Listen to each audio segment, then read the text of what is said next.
How can technology simplify and streamline district court work processes, and what are the district court's preferences for managing documents and data?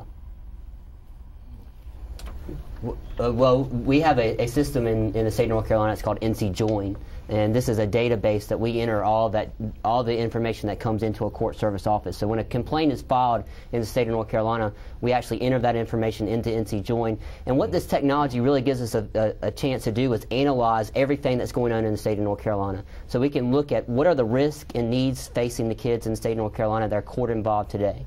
And that really helps us make, at a policy level, helps us make good decisions about how we can serve kids. And if we don't know exactly what type of information, what types of needs these kids are facing, then we're not going to be able to make those good policy decisions. So that information technology system that we have in place right now is something that we're also upgrading. There's a new system that we're bringing online. It's called NC Kids, which will really look at kids that are in programs like Michelle's and say, well, this is how many kids that they're serving, but also we'll look at exactly what types of services those kids are getting. So that's also going to help us make better decisions for the kids of the state of North Carolina. And also with the system, the NCJoin system, court counselors are able to communicate all across the state. And that helps us to expedite services for families who may be transient, you know, moving back and forth from one county to the next. And so it makes that communication piece, you know, it covers a gap there. Mm-hmm.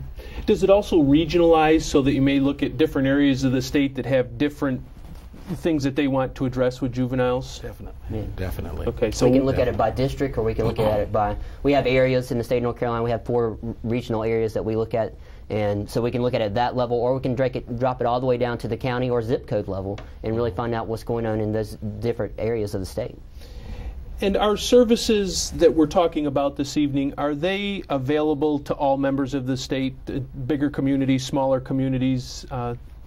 Yeah, the Juvenile Crime Prevention Councils actually work in every county, and the members of that commission or council are appointed by the county commissioners in each county, and so they choose members that are on it, but also your school superintendent, your sheriff, your police chief, your chief court counselor, they're all on that Juvenile Crime Prevention Council, and they make decisions about what types of programming to put in place.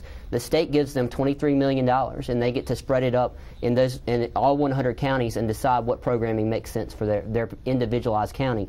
And the reason why we did that is we thought that decisions would be better made in Manio than in Raleigh about what type of services would best serve those kids in that county. And so, you know, those types of programming are made and decisions are made in each county.